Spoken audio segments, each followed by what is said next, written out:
Sige tayo mag-aral ng salita ng Diyos. At ito ang ating pag-uusapan. Ang tunay na mumunga. Yan. Ang tunay na mumunga. Sa Gospel of Matthew, ipinakita niya ang pagkakaiba ng mga disipulo, no? Yung tunay na disipulo at doon sa hindi. No? Ano ba? Tunay na disipulo at ano ang hindi. Meron daw binhi na hinagaw ng Diablo at hindi na tumubo pa. So, hindi siya disciple, no? Hindi siya nakarating sa discipleship. Okay.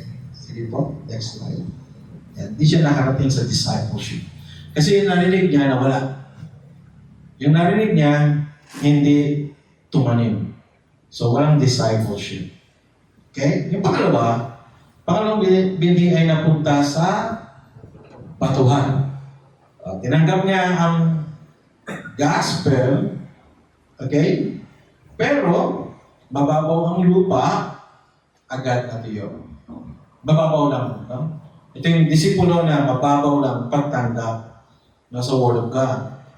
Okay? Ang pangatlong binhi naman ay napunta sa dawagan. Yan. Tumubo siya. Tumubo. Pero dahil di maiwan ang layaw ng mundo, hindi rin siya namunga. Wala rin siyang pamunga. At yung pangatlo o pang-apat na binhi, napunta sa matabang lupa. Nakita niyo ba? Ganun daw. Strawberries na nasa pot lang siya, no? Pwede pa rin, no? Basta matabang lupa, mamumunga. Tama po ba? Okay.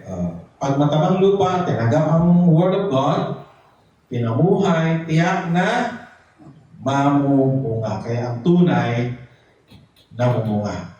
Aral sa parable ng Panginoon Jesus, kapag hindi tunay, hihinto, hindi na magpapatuloy.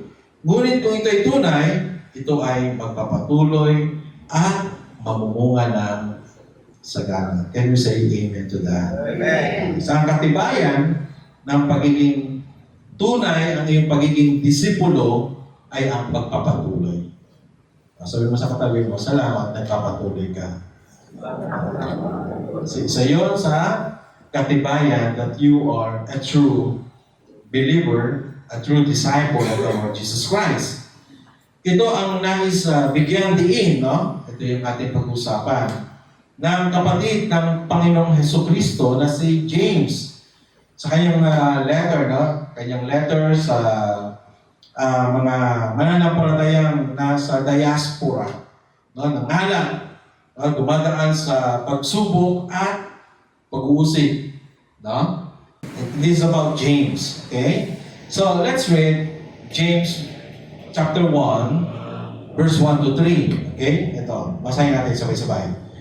Mula kay Santiago na lingkod ng Diyos at ng Panginoong Hesukristo, mahal kong mga mananampalataya na nagsipangalan saan man sa mundo. Mga kapatid, maganap kayo sa tuwing dumaranas kayo ng mga pagsubok sapagkat alam ninyong nagdudulot ito ng kakatagan sa inyong pananampalataya, no? Ang salita ng Diyos. Ito ay sulat ni Santiago sa mga mananampalatayang nagsikalat, no? Nagsikalat sila because of the persecution. Okay? Nangalat sila dahil sila ay may pag-uusig. At sa kanilang pangalat, alam niyo po, mahirap yung nadi-displace. No? Sino nakaranas dito na? No? Yung tumira sa evacuation center. Ang hirap, di ba? May hirap. Hindi ito madali. Okay? Kaya nga, ang clamor ngayon, ay merong rally. Ang clamor, especially, ng mga hindi na, ang tawag natin kasi binabaha, no? Ngayon, hindi na sila natutuyuan. Dati binabaha lang. Ngayon, permanent na ang baha. Ang clamor nila, subukan nyo marunasan to, kayong mga nangurakot ng pera ng gobyerno. kayo ang tumira dito, no? Habang kayo nakatira sa magandang bahay. Subukan yung ano yun sa daga, leptospirosis. Subukan nyo. Dito kayo tumira, dito kayo lumusong. So, mahirap yung kalagayan. Dito, ang mga mananampalatayang nangalat, okay, ay nakaranas ng hardship. Si Santiago bilang he's a chief elder ng church sa Jerusalem ay nagpahayag ng kanyang pastoral care, no, sa mga church members in diaspora.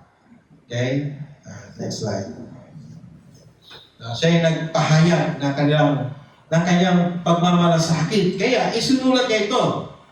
So, James is all about a letter of parang pastoral care for those believers in diaspora. Okay? Alam ni Santiago na hindi madali ipamuhay ang pananampalataya sa foreign place, no? Sanay sila na may comfort sila, di ba? Di ba? May comfort sila sa kanilang pag-worship and then all of a sudden, biglang, lahat ng kailangan natin ay wala. Lagi tayong inuusig, lagi tayong patago kung sumamba. No? Dumadaan ito sa pag-usig pero kailangan nilang magpatuloy. They need to continue on, to keep on sa kanilang pananampalataya. Kailangan magliwanag o magbunga pa din ang tunay na pananampalataya saan man sila naroon o ano man ang kanilang kalagayan. At yun ay related po sa atin. Amen po ba? Amen. Na ang pananampalataya natin ay dapat magbunga kahit saan tayo naroon o ano man ang ating kalagayan. Yung ating pagiging tunay na alagad ng Panginoon ay dapat nagpapatuloy ano man ang kalagayan. So let's read again. Santiago chapter 2, kabanatang 2, talatang 14. Okay, let's read together. Mga kapatid, ano bang mapapala ng isang tao kung sabihin niya mayroon siyang pananampalataya pero wala naman siyang mabuting gawa? Maliligtas ba siya ng ganyang pananampalataya? Halimbawa, walang may suot at walang makain ang isang kapatid. At sasabihan mo, pagpalain ka ng Diyos at hindi ka sana ginawin at magutom. Pero hindi mo naman siya binigyan ng kailangan niya. May nagawa ba itong mabuti? May nagawa bang mabuti ito? And then verse 17, ganito rin naman ang pananampalataya. Kung hindi ito kinakikitaan ng mabuting gawa, wala itong kabuluhan. And the last verse, kung talagang may magsasabi, may pananampalataya ako at ikaw naman ay may mabuting gawa. Tandaan natin, James is a Jew, a Christian Jew. Siya ay isang Hudyo. At ang mga Hudyo, talagang meron silang emphasis lagi sa pagsunod, sa paggawa. Laging gano'n. Kasi nga, dami nga nilang laws, di ba? Tayo alam natin yung 10 utos, the 10 commandments. Yun ay 10 lang. Pero kung pupunta tayo sa kanilang aklat, okay, sa Torah, makikita natin na the laws are so many, more than hundreds. Kaya sa kanilang relihiyon, laging binibigyan ng emphasis ang paggawa. Kaya kahit sa sulat niya, ganun pa rin. Ang pananampalataya dapat may kalakip na gawa. Okay? Bakit? Ito ang aral na makita natin dito. Number 1, no to Pharisaic faith. No? Hindi o itanggi ang pananampalatayang katulad sa Pariseo. Ano ba ang katangian ng Pharisaic faith? Okay? Number 1, mahilig sa palabas, no? Showing off. Palabas lang ang kanilang pagiging relihiyoso. Pangalawa, self-righteous. They are self-righteous. Sila lang ang matuwid, ang iba hindi. At pangatlo, ito ay may kaugnayan doon sa una, hypocritical, no? Panlabas lang, palabas. Sa iba pa, sabi nila, plastic, hindi totoo. Okay? Ang mga Pariseyo sa panahon ng Panginoon Jesus ay mga religyoso pero walang pagmamalasakit o pagmamahal sa mga mahina at maliliit. Yun ang problema ng mga Pariseyo. Okay? They are so religious. No? Sila talaga lagi na sa templo. No? Sila nangangalaga sa templo. Sila ay gumaganap sa mga religious practices. But the problem is, they have no concern with the weak.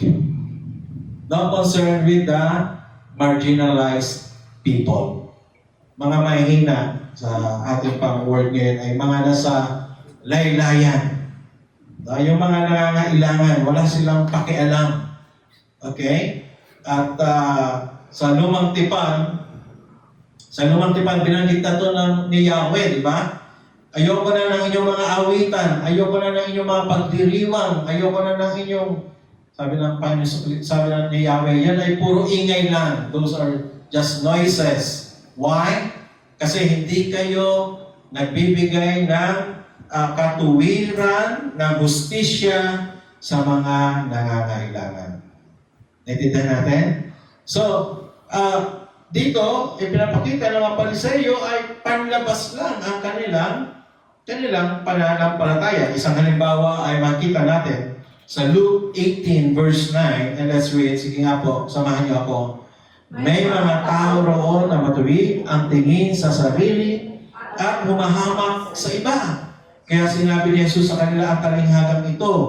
May dalawang lalaking pumunta sa templo upang manalangin. Ang isa ay Pariseyo at ang isa ay maniningil na buwis. Tumayo ang Pariseyo at nanalangin tungkol sa kanyang sarili. Sinabi niya, O Diyos, nagpapasalamat ako sa inyo dahil hindi ako katulad ng iba na magnanakaw, mandaraya at mga ngalunya o katulad ng maniningil na buwis na iyon. Verse 12. 2 beses akong nag-aayuno sa isang linggo at nagbibigay ako ng ikapu ng lahat ng kinikita ko. Verse 14. Sinasabi ko sa inyo, na ang maniningil ng buwis na iyon ay umuwing itinuring na matuwid ng Diyos, ngunit ang Pariseyo ay hindi sapagkat nagpapakataas ng kanyang sarili ay ibababa at ang nagpapakababa ay itataas. So, makita natin, of course, the tax collectors during that time were counted as one of the marginalized people. Bagaman may pera sila, bagaman economically medyo nakakaangat sila, pero ang tingin pa rin sa kanila ng mga tao ay maliit, mababa.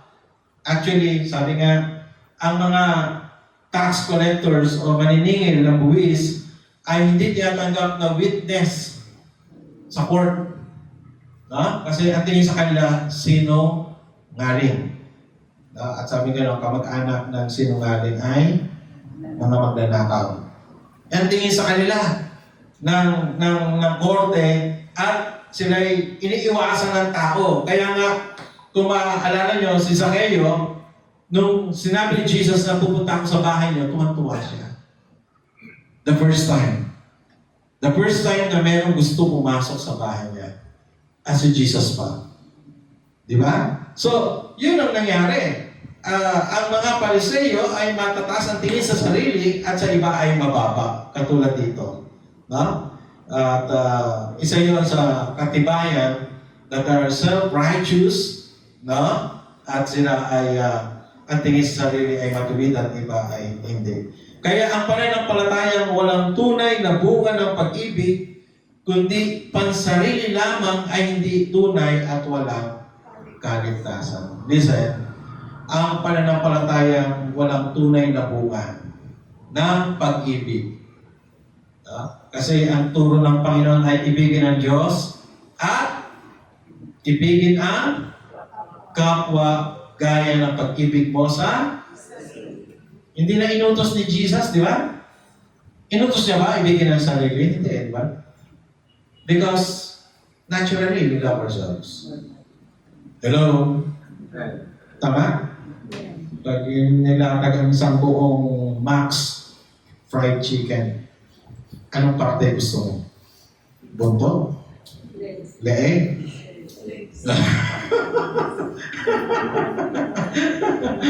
Hello? Hello? Ano po ba? Kasi mahal mo ang iyong sarili. Tama? But Jesus said, love God, love your neighbor. Pag totoo kang disipulo, may bunga ka na pag-ibig, hindi sa sarili, kundi para sa iba. At yun ang may katibayan that indeed you are a true disciple and indeed you are saved. Amen? Kapag lahat ng tao disipulo ni Jesus, masaya ang mundo. Ha? Wala na contractors. Wala na. Yung mga contractors, sabi na parang mga inidoro. Buhusan mo na buhusan ng tubig, hindi yan mapupuno. Walang kasiyahan. Di ba? Yan ang tao. Kasi sarili lang di ba? So, hindi ang iba. Di ba? Hindi ang kapwa. Di ba? Pero, kay Jesus, Diyos at iba. At kung disipulo ka, tagasunod ka, the same thing. Before yourself, others. Isang basa yun. Amen. Di po ba? Kung tayo tagasunod ni Jesus, iba muna bago ang sarili. And He did that. Siya namatay, hindi para sa kanyang sarili. He died for us. Amen? He came not to be served, but to serve.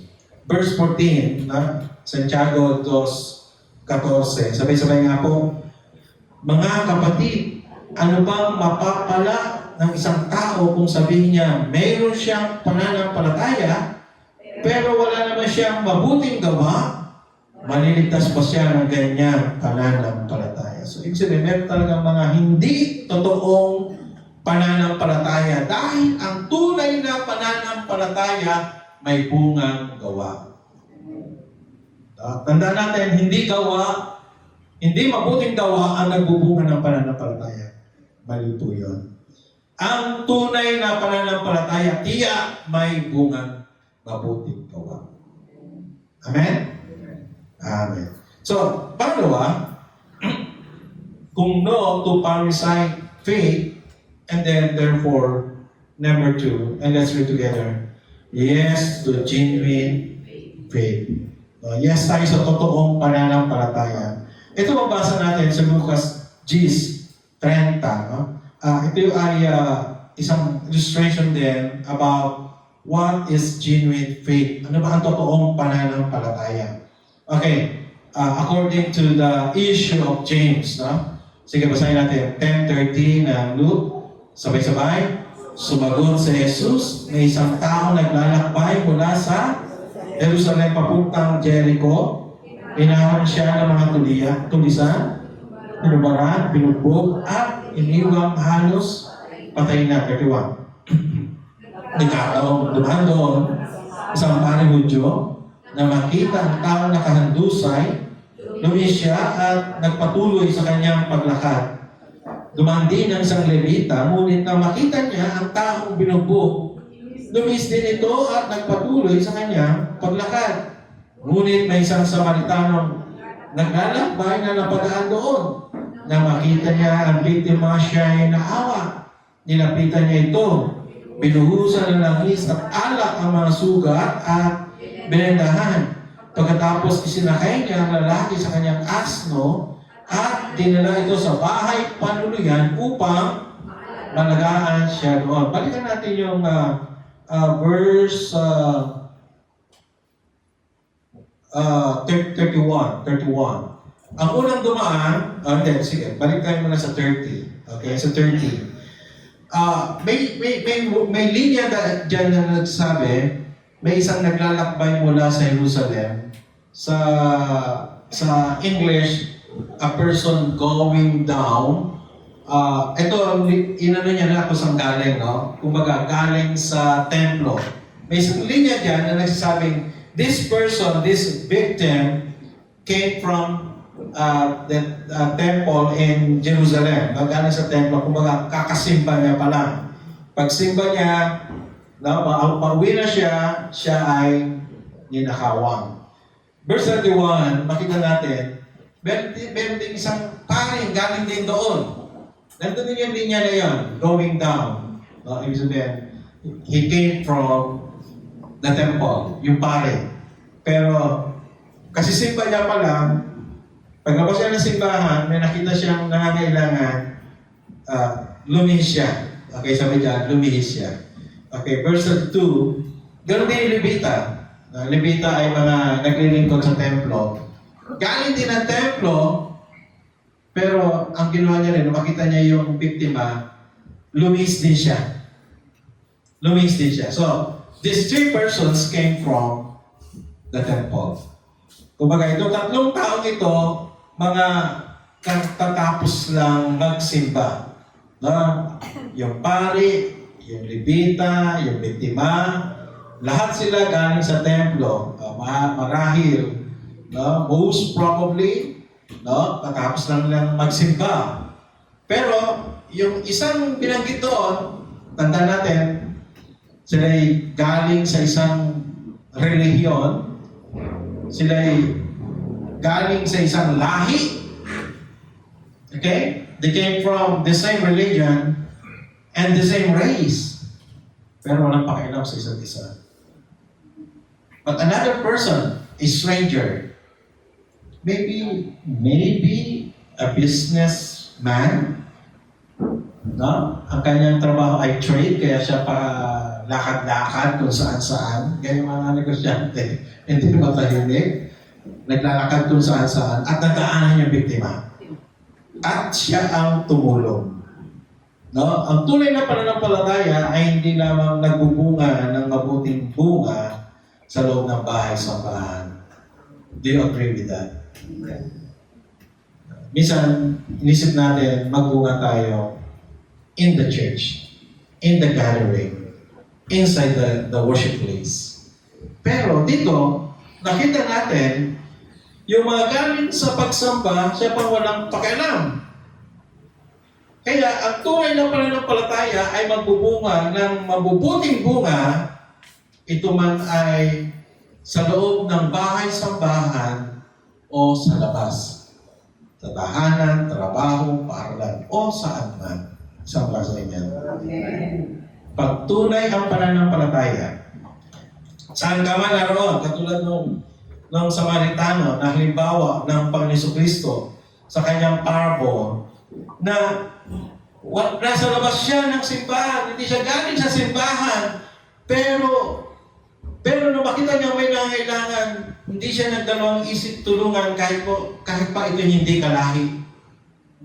Alam niyo ba ang Hudyo at ang Samaritano ay magkaaway? At ito yung kasabihan na mahalin mo, sabi ni Jesus, mahalin mo ang iyong kaaway. Kaya ang tawag ni Jesus sa kanya is a good Samaritan. Amen? Amen. So ang pagiging tunay na mananampalataya, hindi lang sa loob, kundi maging sa labas ng bahay-sambahan. Ang mabuting Samaritano, marahil ay isang tunay na mananampalataya.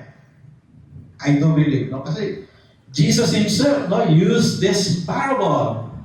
Diba? Gagamit ba siya ng halimbawa ng ibang pananampalataya? And Jesus Himself said that this good Samaritan, because of his faith, naging pagpapala sa pamagitan ng kanyang mabuting bunga. Kahit pa sa gitna ng kali, ito ay may kabuluhan. Amen po ba?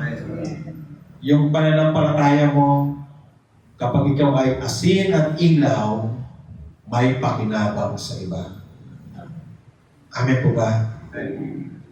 Bless ba mga katrabaho mo?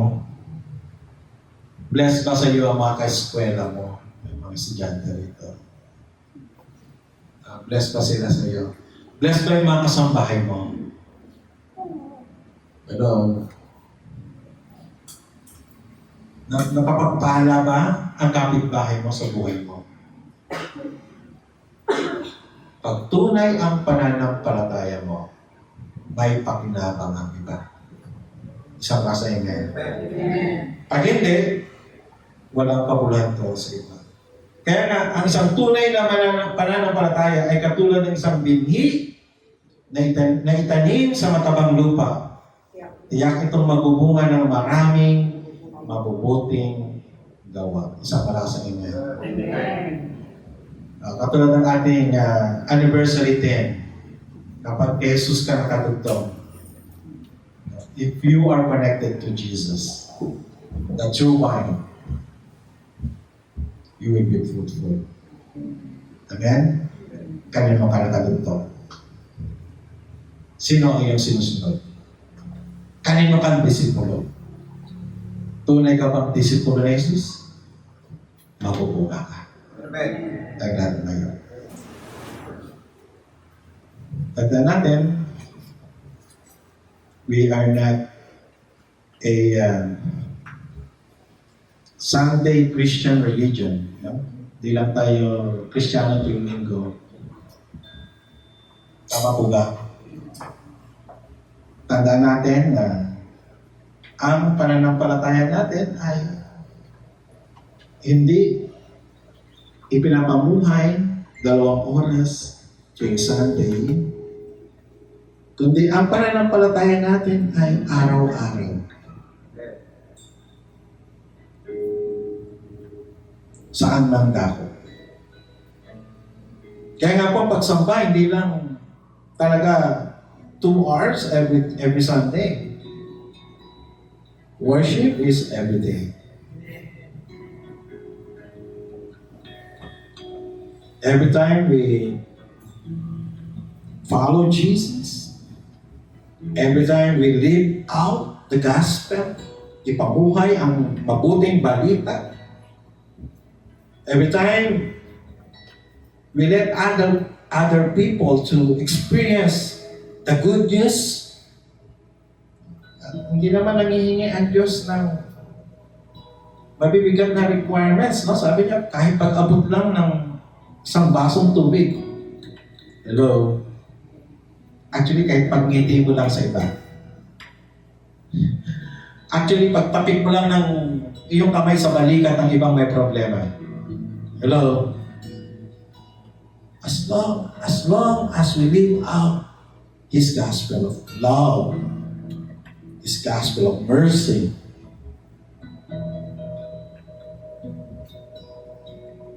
His gospel of compassion,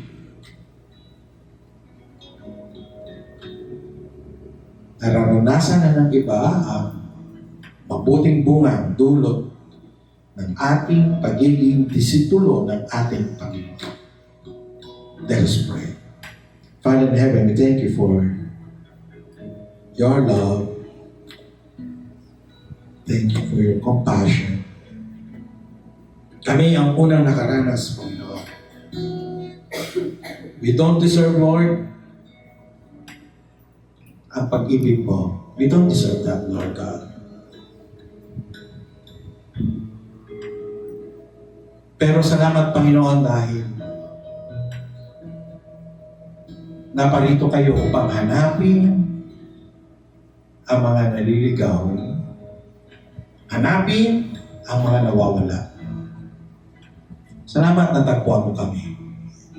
Salamat na karanas kami na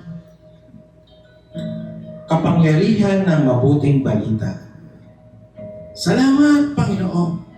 Isa kami sa mga nakadugtong sa inyo, the true vine. Salamat dahil siguradong mamumunga ang sinumang tulay na sumasampalataya sa inyo. Hindi sa aming sariling pagsisikap. Hindi sa aming sariling lakas, kundi dahil sa biyaya na nagmumula sa inyo. the grace that received from you will just flow to other persons, to others. Yung tinanggap namin, mararanasan din ng iba.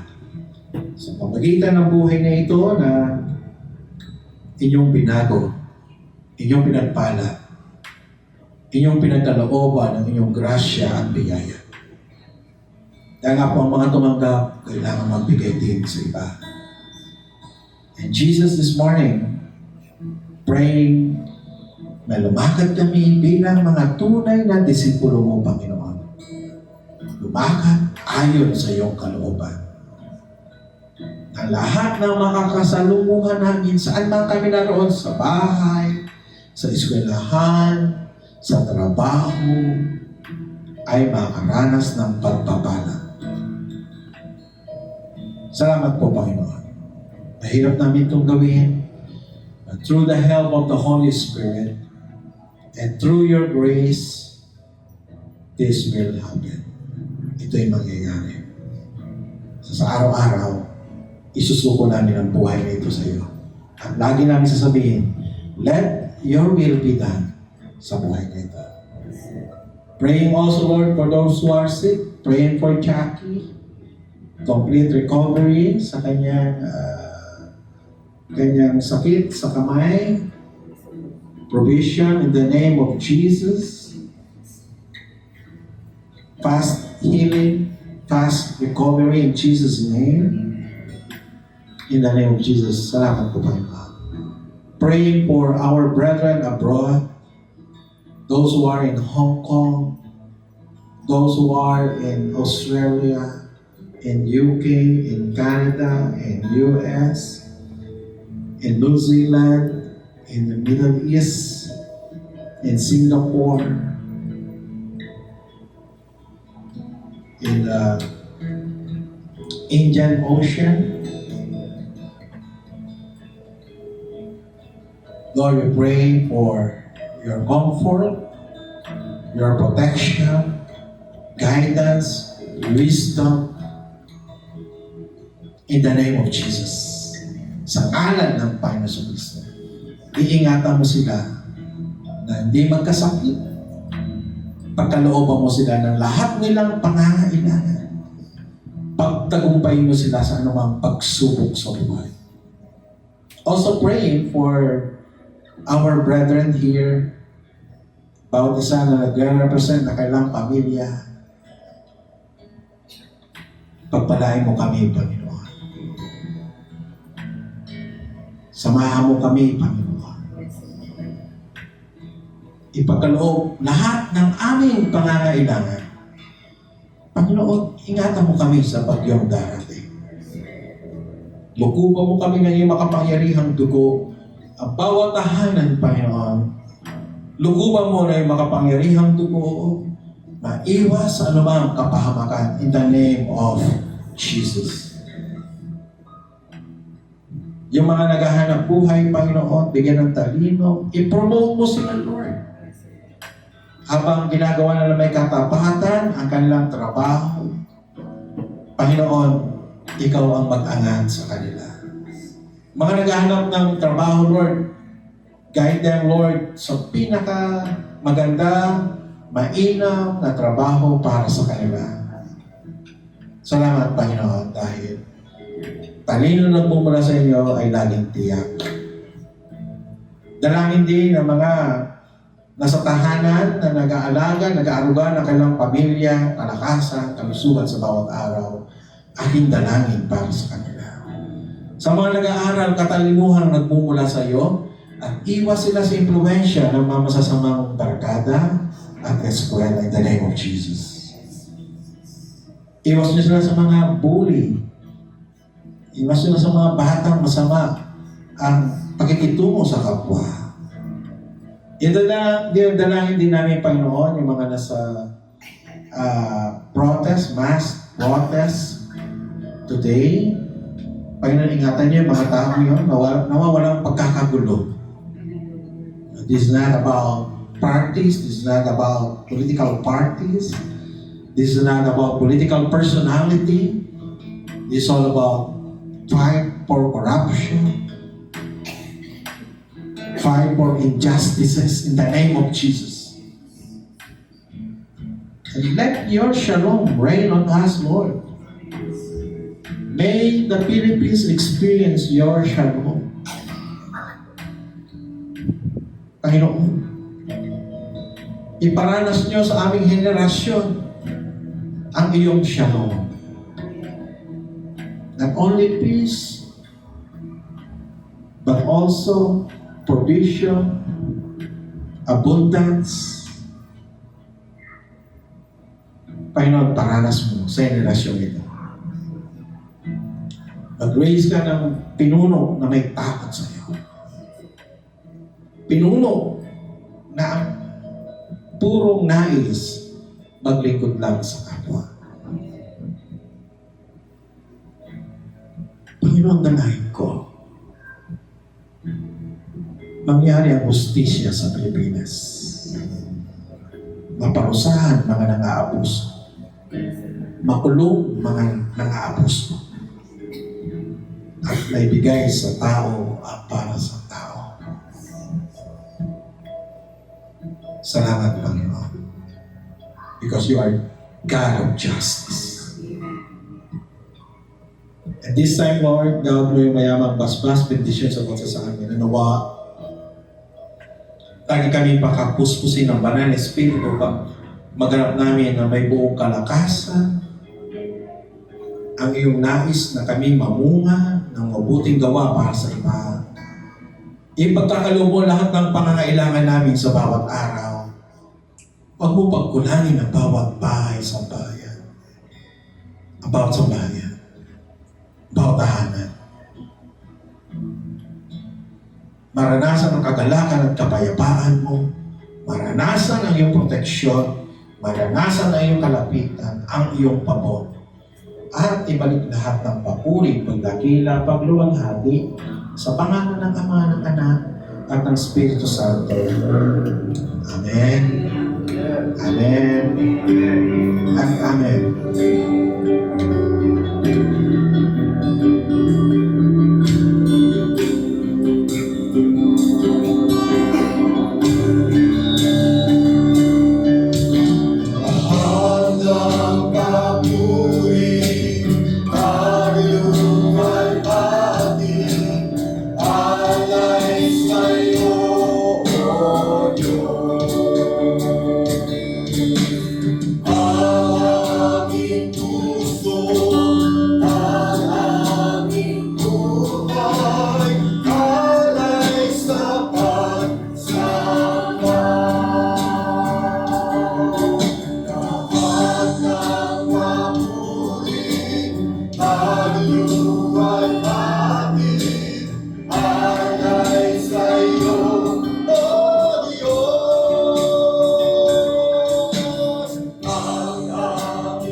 Sabihin natin sa katabi natin, tayo na pagkakas. Picture mo na tayo, picture.